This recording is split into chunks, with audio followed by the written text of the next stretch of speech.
آج ہم آپ کو سعودی عرب کے شہر جدہ کا ایک عبرتناک واقعہ سنانے جا رہے ہیں۔ ایک شخص کے انتقال کے بعد اس کے پورے جسم سے چیٹیاں چپک گئیں۔ آخر اس نے ایسا کون سا گناہ کیا تھا کہ جس کی اسے اتنی عبرتناک سزا ملی؟ آج کی ویڈیو میں ہم آپ کے سامنے اس واقعے کو پیش کریں گے تاکہ جس گناہ کے عوض اس شخص کو یہ عبرتناک سزا دی گئی، ہم اور ہماری دوست احباب تمام امت مسلمہ اس طرح کے گناہ سے اپنے آپ کو بچا سکے۔ یہ سچا واقعہ سعودی عرب کے شہر جدہ کا ہے۔ شہر جدہ میں شیخ عباس نامی ایک شخص رہا کرتے تھے جنہیں اللہ تبارک و تعالیٰ نے مال و دولت کے اعتبار سے بہت نوازا تھا، لیکن شیخ عباس خدمت خلق اور رضائے الہی کی نیت سے میت کو غسل دیا کرتے تھے۔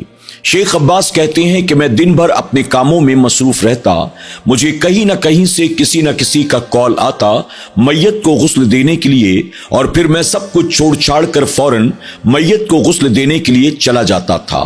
ایک دن صبح سویرے میں اپنی فیکٹری پر گیا اور کام میں مصروف تھا۔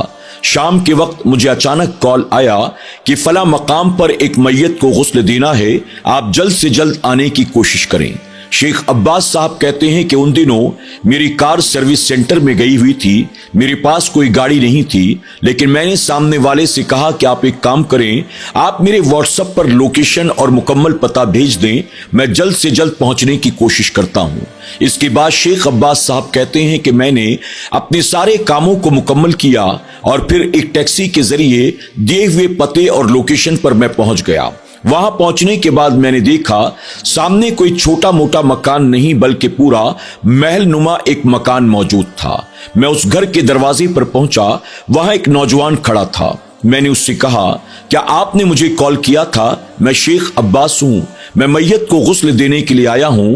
اس پر وہ نوجوان بالکل بدتمیزی کے ساتھ مجھ سے بات کرتا ہے اور کہتا ہے آپ ایک کام کریں، سیدھے اندر چلے جائیں، جو تیسرے نمبر کا کمرہ ہے اس کمرے کے دروازے پر دستک دیں، نوکر اندر سے دروازہ کھول دیں گے، اندر میت موجود ہے، آپ جا کر میت کو غسل دے دیں۔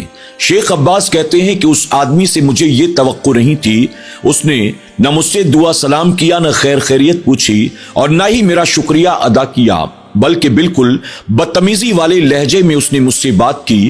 حالانکہ اس کا یہ انداز مجھے اچھا تو نہیں لگا، لیکن پھر بھی میں رضائے الہی کے لیے چپ چاپ آگے بڑھا اور اس کے بتائے مطابق میں تیسرے کمرے کے دروازے پر پہنچا۔ اس کمرے کے دروازے پر پہنچ کر میں نے دروازے پر دستک دی، اندر سے ایک خادم نے دروازے کو کھولا۔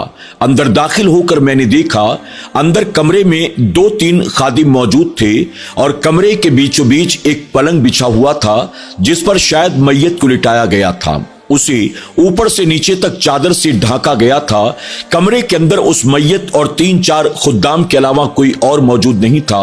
میں نے خدام سے پوچھا کہ کیا میت یہی ہے؟ ان لوگوں نے کہا جی ہاں۔ میں نے کہا میں شیخ عباس ہوں، میں میت کو غسل دینے کے لیے آیا ہوں۔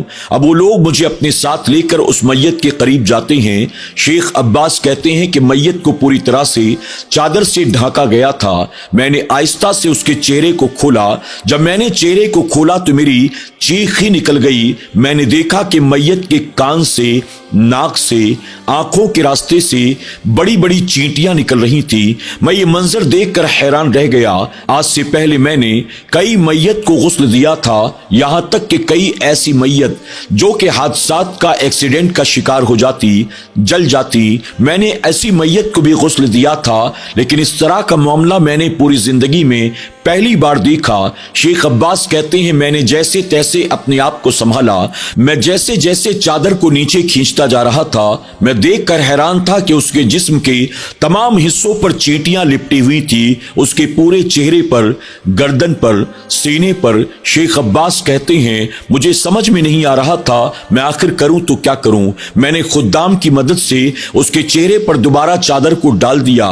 اس کے بعد میں نے اپنے ایک ساتھی کو کال کیا، وہ بھی میری طرح میت کو غسل دیا کرتا تھا۔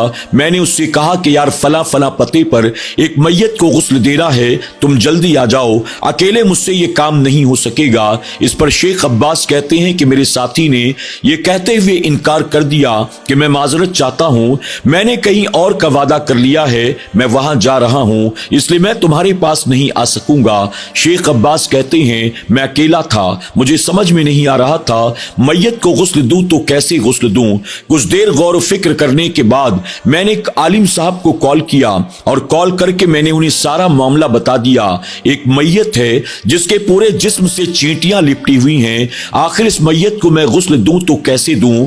شیخ عباس کہتے ہیں کہ اس پر عالم صاحب نے مجھ سے کہا اگر آپ مجھ سے میت کے غسل کے تعلق سے کوئی اور مسئلہ پوچھتے تو میں آپ کی رہنمائی کر دیتا، لیکن اس طرح کی میت کو غسل کیسے دیا جائے یہ میں بھی نہیں جانتا، نہ میں نے کبھی بزرگوں سے اس کے تعلق سے سنا، نہ میں نے کبھی کتابوں میں اس کے تعلق سے پڑھا، اس لیے میں آپ کی کوئی مدد نہیں کر سکتا۔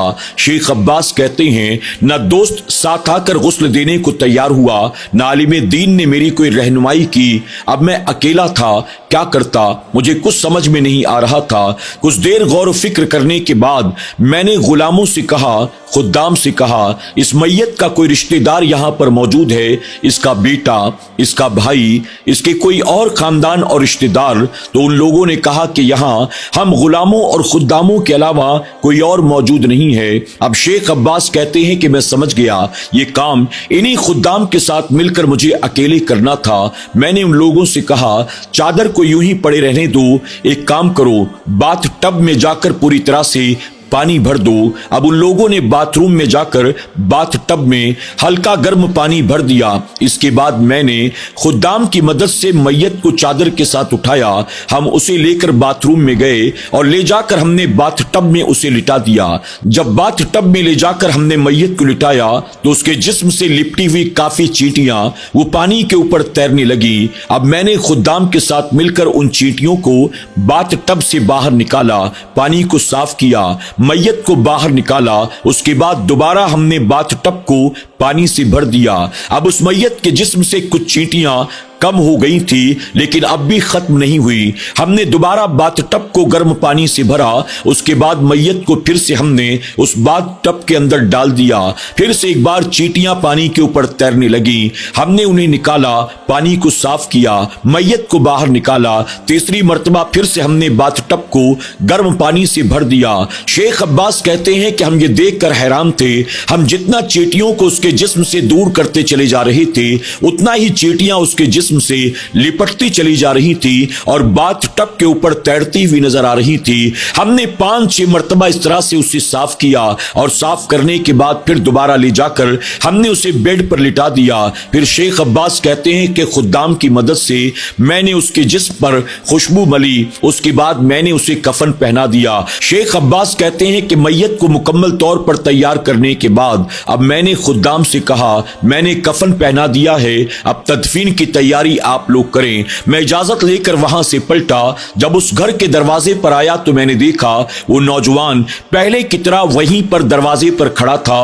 میں نے اس سے کہا میں نے میت کو غسل دے دیا، کفن پہنا دیا، اب میں اجازت چاہتا ہوں۔ اس پر وہ شخص کہنے لگا کہ آپ ایک کام کریں، سامنے ہمارے ڈرائیور اور نوکروں کا کمرہ ہے، وہاں چلے جائیں، کھانا تیار ہے، دسترخوان لگا ہوا ہے، آپ جا کر کھانا کھا لیں۔ شیخ عباس کہتے ہیں کہ مجھے کھانے کی کوئی حاجت نہیں ہے، دراصل میں کام ادھورا چھوڑ کر آیا ہوں، مجھے جلد واپس جانا ہے، بس مجھے اجازت دو۔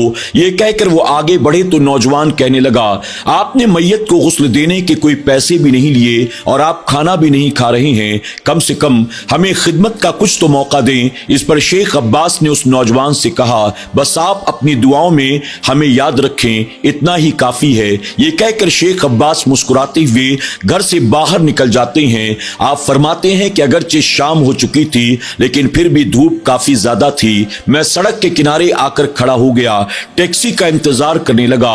تقریباً 5-7 منٹ کا وقت گزر گیا لیکن دور دور تک کوئی ٹیکسی